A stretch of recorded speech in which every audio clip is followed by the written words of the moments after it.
ഈ പറയുന്ന MLA എന്ന് പറയുന്ന വ്യക്തി ഈ ഫേസ്ബുക്ക് പോസ്റ്റിൽ പറഞ്ഞിരിക്കുന്ന പോലെ ഇറച്ചി വാങ്ങാൻ പോയി അങ്ങനെ പല പല നികൃഷ്ടമായിട്ടുള്ള രീതിയിലൊക്കെയാണ് പറഞ്ഞിരിക്കുന്നത്. അപ്പോൾ അതൊക്കെ ഏത് പുരാണത്തിൽ നിന്നാണ് അദ്ദേഹം വായിച്ചതെന്ന് നമുക്കറിയില്ല. പറയുന്നത് അങ്ങനെയല്ല, ആളുടെ ആ യേശുവിന്റെ അതേ സ്വഭാവത്തിന്, അതായത് ആളുകളെ സഹായിക്കാനും അങ്ങനെയൊക്കെ ചെയ്യുന്ന ഒരാളായിട്ട് അത് മാറണ പോലെയാണ് തോന്നിയിട്ടുള്ളത്. കാരണം എന്ന് വെച്ചിട്ടുണ്ടെങ്കിൽ അത് അവർ ചെയ്തത് നമ്മളെ അപമാനിക്കാൻ വേണ്ടിയാണെങ്കിൽ കൂടി അത് ഇപ്പോ നമുക്ക് കാണുമ്പോൾ സുരേഷ് ഗോപി എന്ന് പറയുന്നത് ഒരു യേശുവിന്റെ രൂപത്തോട് നമുക്ക് സാമ്യപ്പെടുത്താമെന്നുള്ള ഒരു ചിന്താഗതി പോലെയാണ് ഇപ്പൊ നമുക്കത് തോന്നുന്നത്. കാരണം നമസ്കാരം. തൃശൂർ പാർലമെന്റ് മണ്ഡലത്തിൽ സുരേഷ് ഗോപിയുടെ പ്രചരണ പ്രവർത്തനങ്ങൾ ആദ്യഘട്ടത്തിൽ നടക്കുന്ന സമയത്ത് തൃശ്ശൂരിലെ ഇടതുപക്ഷത്തിന്റെ MLA ആയിട്ടുള്ള P. ബാലചന്ദ്രൻ ഒരു പ്രസ്താവന നടത്തിയിരുന്നു. ആ പ്രസ്താവന നടത്താനുണ്ടായ സാഹചര്യം, ജനുവരി മാസം അയോധ്യയിൽ പ്രഭു ശ്രീരാമചന്ദ്രന്റെ രാമക്ഷേത്രം പണിയുന്ന സമയത്ത്, അല്ലെങ്കിൽ അതിന്റെ ഉദ്ഘാടന ദിവസം പ്രാണപ്രതിഷ്ഠ ചടങ്ങിൽ പ്രധാനമന്ത്രി നരേന്ദ്രമോദി പങ്കെടുത്തതുമായി ബന്ധപ്പെട്ടുകൊണ്ടുള്ള ഒരു ഫേസ്ബുക്ക് പോസ്റ്റായിരുന്നു. പ്രഭു ശ്രീരാമചന്ദ്രനെയും രാമായണത്തെയും സീതാദേവിയെ അടക്കം ലക്ഷ്മണനെ അടക്കം വലിയ രീതിയിൽ അപമാനിച്ചുകൊണ്ടാണ് ആ ഒരു ഫേസ്ബുക്ക് പോസ്റ്റ് തൃശ്ശൂരിലെ MLA P. ബാലചന്ദ്രൻ ഇട്ടത്. ആ പോസ്റ്റ് ഇട്ടത് അത് വിവാദമാവുകയും പിന്നീട് അദ്ദേഹത്തിന് അത് പിൻവലിക്കേണ്ടി വരുന്ന ഒരു സാഹചര്യം ഉണ്ടായി. യഥാർത്ഥത്തിൽ ഹിന്ദു സമൂഹത്തെ അപമാനിക്കുക എന്നുള്ള ലക്ഷ്യം അത് കൃത്യമായിട്ട് ഇവിടുത്തെ MLA നടത്തി എന്നുള്ളതിൽ യാതൊരുവിധ തർക്കവുമില്ല. ഈ സമയത്ത് ഇലക്ഷൻ എല്ലാം കഴിഞ്ഞു. തൃശ്ശൂരിലെ ജനത, സ്വാഭിമാനികളായിട്ടുള്ള ദേശീയവാദികളായിട്ടുള്ള ജനത ഈ പറയുന്ന ഇടതുപക്ഷത്തിന്റെ MLA ആയിട്ടുള്ള P. ബാലചന്ദ്രനടക്കം ശക്തമായിട്ടുള്ള ഒരു തിരിച്ചടി നൽകിയിരിക്കുന്നു എന്ന് തന്നെ വേണം ഈ റിസൾട്ടിൽ നിന്ന് നമ്മൾക്ക് മനസ്സിലാക്കാൻ. ഈ സമയത്ത് തൃശ്ശൂരിലെ BJP-യുമായിട്ട് പ്രവർത്തിക്കുന്ന, അല്ലെങ്കിൽ BJP-യുടെ ചുമതല എല്ലായിടത്തുകൊണ്ട് പ്രവർത്തിക്കുന്ന ചേച്ചിമാരോട് തന്നെ നമ്മൾക്ക് ഈ ഒരു വിഷയത്തിൽ P. ബാലചന്ദ്രനെതിരെയുള്ള ജനങ്ങളുടെ പ്രതികരണം എങ്ങനെയായിരുന്നു എന്നുള്ളത് നമുക്ക് ചോദിച്ചു മനസ്സിലാക്കാം. ചേച്ചി നമസ്കാരം. നമസ്തേ.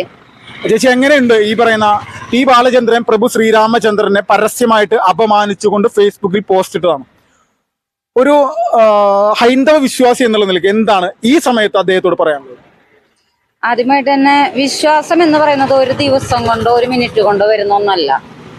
നമ്മളൊരു ഹിന്ദുക്കളായി ജനിച്ചവര്, അത് ഹിന്ദുക്കൾ എന്നല്ല, നമ്മൾ ഹിന്ദുക്കളോ ക്രിസ്ത്യാനികളോ മുസ്ലിമോ അങ്ങനെ എന്തോ ആയിക്കോട്ടെ, അങ്ങനെ നമ്മൾ ജനിച്ചവര്, നമ്മൾ ആ കൊച്ചുനാൾ മുതൽ നമ്മൾ ആ ഒരു വിശ്വാസത്തിൽ വളർന്നു വരുന്നതാണ്.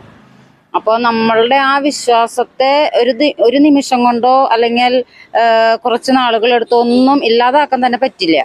പിന്നെ ഈ പറയുന്ന MLA എന്ന് പറയുന്ന വ്യക്തി ഈ ഫേസ്ബുക്ക് പോസ്റ്റിൽ പറഞ്ഞിരിക്കുന്ന പോലെ ഇറച്ചി വാങ്ങാൻ പോയി അങ്ങനെ പല പല നികൃഷ്ടമായിട്ടുള്ള രീതിയിലൊക്കെയാണ് പറഞ്ഞിരിക്കുന്നത്. അപ്പോൾ അതൊക്കെ ഏത് പുരാണത്തിൽ നിന്നാണ് അദ്ദേഹം വായിച്ചതെന്ന് നമുക്കറിയില്ല.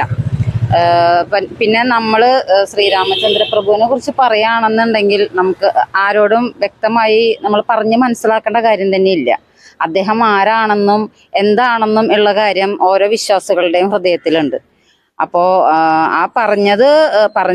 പറഞ്ഞ് കേട്ടപ്പോൾ എന്താ പറയുക, ഭയങ്കരമായി വേദനിച്ചു. അതായത് നമ്മൾ പുരാണം വായിച്ച, അതായത് ഹിന്ദുക്കൾ വിശ്വാസത്തിൽ അടിയുറച്ച് വിശ്വസിക്കുന്ന ഓരോരുത്തർക്കും അത് വേദനയായിട്ടുണ്ടാവും തന്നെയാണ് ഞാൻ വിശ്വസിക്കുന്നത്. അപ്പോൾ അദ്ദേഹം പറഞ്ഞത് വളരെയധികം തെറ്റ് തന്നെയാണ്. പിന്നെ ഗണപതി മിത്താണ് എന്ന് പറയുന്ന കാര്യങ്ങളൊക്കെ നമ്മളുടെ വിശ്വാസത്തെ ഇല്ലാതാക്കുക എന്ന് പറഞ്ഞാൽ അത് എന്താ പറയുക, ഒരു നിമിഷം കൊണ്ടൊന്നും സാധിക്കുന്ന കാര്യങ്ങളേ അല്ല.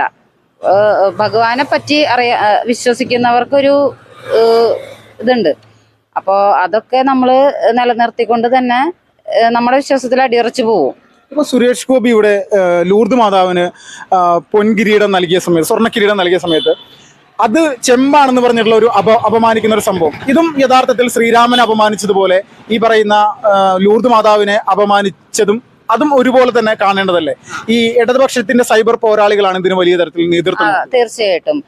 ഒന്നാമത്തെ കാര്യം ഞാൻ പറയട്ടെ, ലൂർദ് മാതാവിന് ചെമ്പ് കിരീടം കൊടുക്കാൻ മാത്രം അത്രയും അധപതിച്ചിട്ടില്ല സുരേഷ് ഗോപി. സുരേഷ് ഗോപി എന്ന് പറയുന്ന വ്യക്തി ചെയ്യുന്ന കാര്യങ്ങൾ ഈ കേരളത്തിലുള്ളവർക്കും ഇന്ത്യയിലുള്ളവർക്കും ഉടനീളം അറിയാവുന്ന കാര്യമാണ്. അപ്പോൾ ആ ചെമ്പുകിരീടം കൊടുത്തുകൊണ്ട് ഒരു ദൈവത്തെയോ ഒരു ജനതയെയോ ഒരു വിശ്വാസത്തെയോ പറ്റിക്കേണ്ട ഒരു കാര്യം അദ്ദേഹത്തിനില്ല. പിന്നെ അദ്ദേഹം കൊടുത്തത് ചെമ്പാണോ സ്വർണ്ണാണോ എന്നുള്ളത് ആ കൊടുത്ത അദ്ദേഹത്തിനും വാങ്ങിച്ച ആൾക്കും നല്ല ധാരണയുണ്ടാവും. അവർക്ക് പരാതിയില്ലാത്ത കാര്യത്തിന് ഇവര് കരഞ്ഞു നടന്നിട്ടുള്ള കാര്യങ്ങളൊന്നും ഇല്ലല്ലോ. അത് ആളുടെ പേഴ്സണൽ കാര്യമാണ്. അതിലൊന്നും ഇടപെടേണ്ട ഒരാവശ്യം മറ്റുള്ളവർക്കില്ല. അങ്ങനെ നോക്കുകയാണെങ്കിൽ ഇപ്പോൾ ഗുരുവായൂർ അമ്പലത്തിലും അതുപോലെ പല പള്ളികളിലും അമ്പലങ്ങളിലൊക്കെ നമ്മൾ പല വഴിപാടുകളും, അതായത് കാശുള്ളവൻ അതിനനുസരിച്ചും ഇല്ലാത്തവൻ അതിനനുസരിച്ചുള്ള വഴിപാടുകൾ അവിടെ കൊടുക്കുന്നുണ്ട്. അതൊക്കെ നമ്മൾ ചെക്ക് ചെയ്യേണ്ട വരും. അതൊന്നും ചെക്ക് ചെയ്യാതെ ഇദ്ദേഹം കൊടുത്തത് മാത്രം മുക്കാണോ സ്വർണ്ണാണോ തപ്പി നടക്കേണ്ട കാര്യം ഇല്ല. അദ്ദേഹം അധ്വാനിച്ചുണ്ടാക്കിയ പൈസയിൽ നിന്ന് എടുത്തിട്ടാണ് അത് ചെയ്യുന്നത്. അല്ലാതെ ആരുടെയും കള്ളപ്പണോ അല്ലെങ്കിൽ കട്ടും മോഷ്ടിച്ചിട്ടോ കൊണ്ടുവന്ന് കൊടുക്കുന്ന ഒരു വസ്തു അല്ല അത്. അത് യഥാർത്ഥത്തിൽ ലൂർദ് മാതാവാണെങ്കിലും പ്രഭു ശ്രീരാമനാണെങ്കിലും ഇവരുടെ എല്ലാ അനുഗ്രഹവും സുരേഷ് ഗോപിക്ക് ഉണ്ടായിരുന്നു എന്നുള്ള വിശ്വസിക്കുന്നു. തീർച്ചയായിട്ടും ഞാൻ മനസ്സിലാക്കിയിരിക്കുന്നത് ദൈവങ്ങളെല്ലാം ഒന്ന് തന്നെയാണ്. ഇപ്പൊ ലൂർദ് മാതാവായാലും മാതാവിനെ വിശ്വസിക്കുന്ന ഒരുപാട് ഹിന്ദുക്കളുണ്ട്. ഹിന്ദുക്കളും അങ്ങനെ അതുപോലെ തന്നെ നമ്മുടെ ദൈവങ്ങളെ വിശ്വസിക്കുന്ന ഒരുപാട് ക്രിസ്ത്യാനികളും മുസ്ലിമുകളും ഉണ്ടാവും. അപ്പൊ ഞാൻ മനസ്സിലാക്കിയിരിക്കുന്നത് എല്ലാം ഒന്ന് തന്നെ, അതിൽ വ്യത്യാസമൊന്നുമില്ല. ജാതി മതം അങ്ങനെയുള്ളതൊന്നും ഇല്ല. നമ്മളെല്ലാവരും ഒന്ന്. നമ്മളുടെ വിശ്വാസങ്ങൾ പലതാണ്, പല ദൈവങ്ങളാണ് എന്നുള്ളൊരൊറ്റ ഇത് മാത്രമേ ഉള്ളൂ. ബാക്കിയെല്ലാം നമ്മൾ വിശ്വസിക്കുന്നതും വിളിക്കുന്നതും എല്ലാം മുകളിലുള്ള ഒരാളെ തന്നെയാണ്. അപ്പോൾ തീർച്ചയായിട്ടും അദ്ദേഹത്തിന് എല്ലാവരുടെയും അനുഗ്രഹം ഒന്നുകൊണ്ട് തന്നെയാണ് ഈ ജനതകളും അതുപോലെ തന്നെ അമ്മമാര്, അങ്ങനെ അദ്ദേഹത്തോട് ഇഷ്ടമുള്ള ആൾക്കാർ, അങ്ങനെ എല്ലാവരുടെയും അനുഗ്രഹവും വോട്ടും എല്ലാം കിട്ടിയിട്ട് തന്നെയാണ് അദ്ദേഹം ജയിച്ചിട്ടുള്ളത്. ഈ തോൽവി, ഇടതുപക്ഷത്തിന്റെ ഈ ഒരു തോൽവി ശ്രീരാമൻ അപമാനിച്ച ഇവിടുത്തെ MLA പി ബാലചന്ദ്രന്റെ മുഖത്തേറ്റൊരു അടിയല്ലേ? തീർച്ചയായിട്ടും അത് വലിയൊരു അടി തന്നെയാണ് ആളുകൾക്ക്. അത് ആ പറഞ്ഞ ആള് അന്നത്തെ അന്നത്തെ എല്ലാവർക്കും, എല്ലാ ഹിന്ദുക്കൾക്കും ഒരുപാട് മനസ്സിനെ വിഷമിപ്പിച്ച ഒരു കാര്യമായിരുന്നു അന്ന്. പക്ഷെ അതിനുള്ള തിരിച്ചടിയായിട്ട് തന്നെ ഇതിനെ കാണാം നമുക്ക്. ഹിന്ദു സമൂഹം കൃത്യമായിട്ട് പ്രതികരിച്ചു തുടങ്ങി. തീർച്ചയായിട്ടും അവര് പ്രതികരിച്ചു തുടങ്ങിയിട്ടുണ്ട്.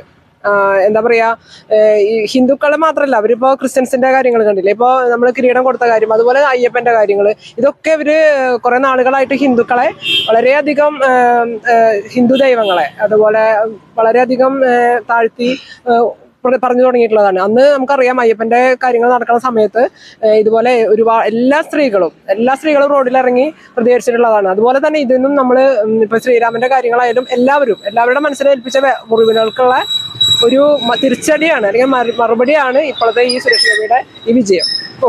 മറ്റൊരു കാര്യം, ഈ സുരേഷ് ഗോപി വിജയിച്ചതിന് ശേഷം ഇടതുപക്ഷ നിരീക്ഷകൻ എന്നുള്ള ഒരു ബുദ്ധിജീവി എന്നുള്ള നിലയിൽ ഒരു വ്യക്തി യേശുക്രിസ്തുവിന്റെ മുഖത്തിന്റെ ഒരു ഛായയോട് കൂടിയിട്ട് സുരേഷ് ഗോപിയുടെ ഒരു ചിത്രം ഫേസ്ബുക്കിൽ പോസ്റ്റ് ചെയ്തിരുന്നു, എഡിറ്റ് ചെയ്തിട്ട്.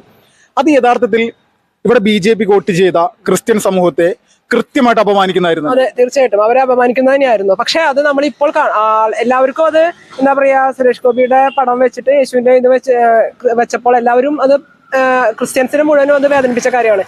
പക്ഷെ അതിന്റെ മുഖവും ഇപ്പൊ പള്ളിയിലച്ചന്മാർ തന്നെ പറഞ്ഞില്ലേ, അത് ആൾക്കെ വെച്ചതിനെ കൊണ്ട് നമ്മള് ഒരു നല്ല ഇപ്പൊ നല്ലതെന്ന് പറയുന്നത് അങ്ങനെയല്ല, ആ യേശുവിന്റെ അതേ സ്വഭാവത്തില്, അതായത് ആളുകളെ സഹായിക്കാനും അങ്ങനെയൊക്കെ ചെയ്യുന്ന ഒരാളായിട്ട് അത് മാറണ പോലെയാണ് തോന്നിയിട്ടുള്ളത്. കാരണം എന്ന് വെച്ചിട്ടുണ്ടെങ്കിൽ അത് അവർ ചെയ്തത് നമ്മളെ അപമാനിക്കാൻ വേണ്ടിയാണെങ്കിൽ കൂടി അത് ഇപ്പോ നമുക്ക് കാണുമ്പോ സുരേഷ് ഗോപി എന്ന് പറയുന്നത് ഒരു യേശുവിന്റെ രൂപത്തോട് നമുക്ക് സാമ്യപ്പെടുത്താമെന്നുള്ള ഒരു ചിന്താഗതി പോലെയാണ് ഇപ്പൊ നമുക്കത് തോന്നുന്നത്. കാരണം അവർ ചെയ്തത് അത് നമ്മളെ മറ്റുള്ളവരെ വേദനിപ്പിക്കാനും അല്ലെങ്കിൽ അത് അപമാനിക്കാൻ വേണ്ടി തന്നെയാണ് ചെയ്തിട്ടുള്ളത്. അതെല്ലാവർക്കും അറിയാവുന്നതാണ്. അതുകൊണ്ട് ക്രിസ്ത്യൻസ് മുഴുവനും അല്ലെങ്കിൽ എല്ലാവരും